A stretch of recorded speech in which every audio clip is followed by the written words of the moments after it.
Well, hey there. In this episode, we're going to talk about white coat anxiety. Daily Scare Share, day 290. Sharon Horne-Ellstrom here, but you can call me Pajama Grandma. In case you haven't met yet, go ahead and put hashtag pajama in the comments below so you know it's the first time you're being exposed to the Pajama Grandma. 290 days, 289 days already this year. I have hopped on Facebook Live and shared something from this amazing little journal type book, Do One Thing a Day That Scares You, to stretch my comfort zone, to get me out of the rut that I found myself living in the beginning of this year. And every day, some days have been harder than others. Today happens to be what I consider an easier day because they've got a little quiz in here for us. And so it's all about white coat anxiety. Well, what the heck is white coat anxiety? It is your fear of people that wear white coats. So let's see. We are going to, it says, rate your white coat anxiety. Assign each a rank from 1 to 10. So let's say 10 is scared out of my mind, terrified to be interacting with this particular white coat. And 1 would be, yeah, not so scared. I don't have a problem with it at all. So the first one is the dentist. How afraid or anxious are you about, and how much anxiety do you have about going to the dentist?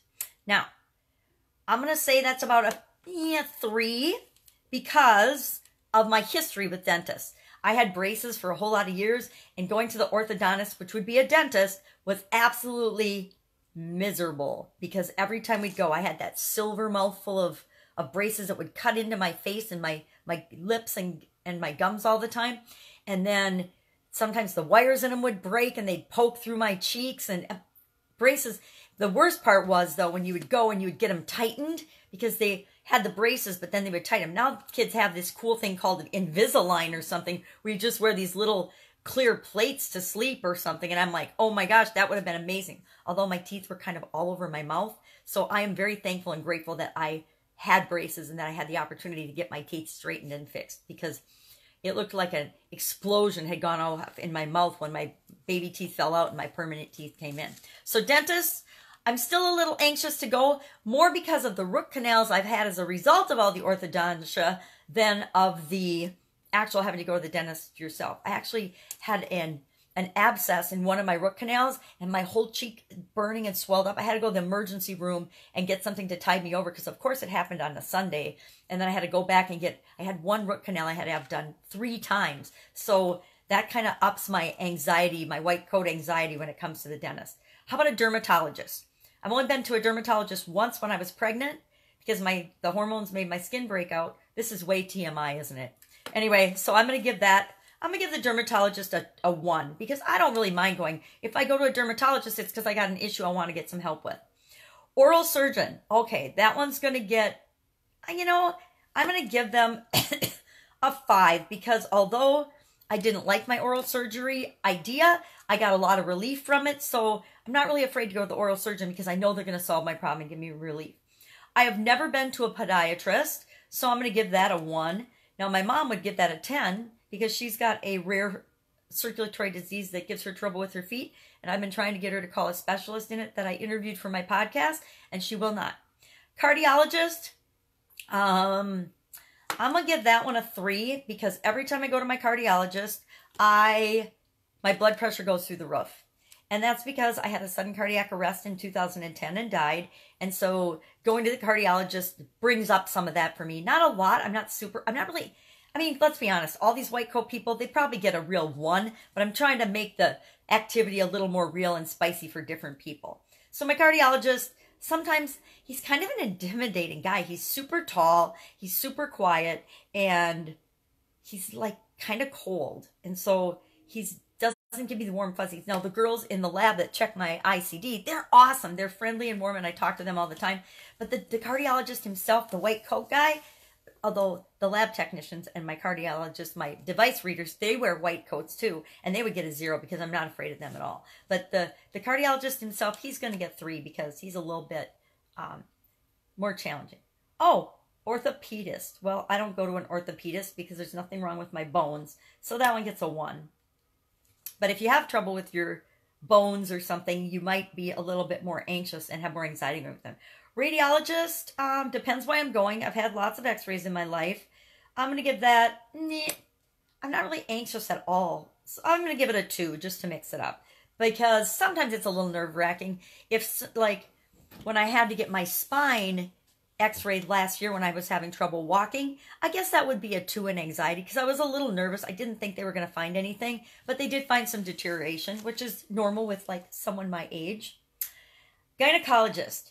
Yeah, that's going to get a 5 because I'm sorry, I don't know any woman that likes going to the gynecologist. It's probably more like an 8 or 9, but you got to go.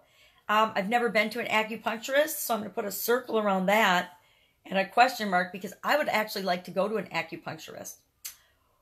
Ophthalmologist. Oh my God. I am going to give them a 1 because I have actually seen hundreds and hundreds of ophthalmologists. You know, I use a magnifying glass for everything. So you can imagine I've seen lots of ophthalmologists in my day. And eye surgeons and everything else. So that one's a 1 just because I'm so familiar with and I've been exposed to hundreds of them. And so I don't have any white coat anxiety. A lot of times I know more than the eye doctor that I'm seeing.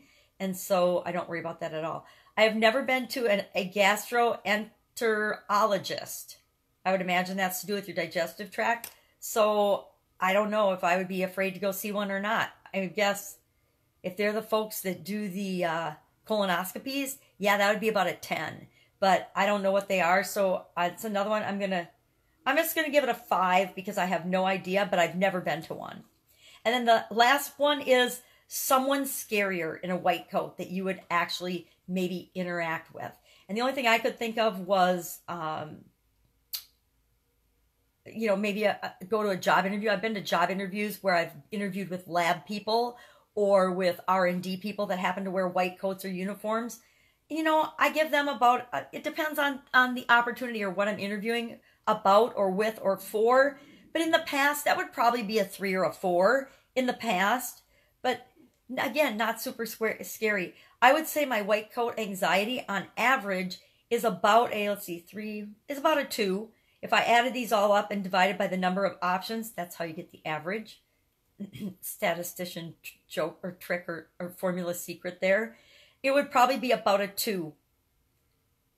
I'm not going to, I'll add it up tomorrow and then tell you what the answer is. But I think my average white coat anxiety is about a 2. So go through this list and ask yourself, what is my white coat anxiety? How anxious am I around people that wear white coats? It's just a fun exercise for today, but it does stretch our comfort zone because there's a couple categories on here that I have never experienced. One, I want to experience. I want to go see an acupuncturist to release toxins and things from my gastrointestinal system and from my life and my liver and other things because I heard it's good for you.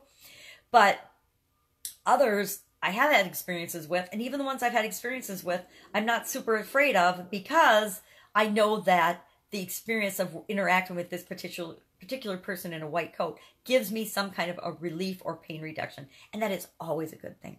So that is our daily scare share for today, 290. Tomorrow will be day new 91. What can you do to stretch your comfort zone today? One little thing every day takes us to where we want to be. And we all want to be whatever it is that we want. Boy, that was a very roundabout way of saying something. So what is it that you want? It's always right outside our comfort zone. So don't be scared today. Do something to stretch your comfort zone. And of course, I will be with you again tomorrow.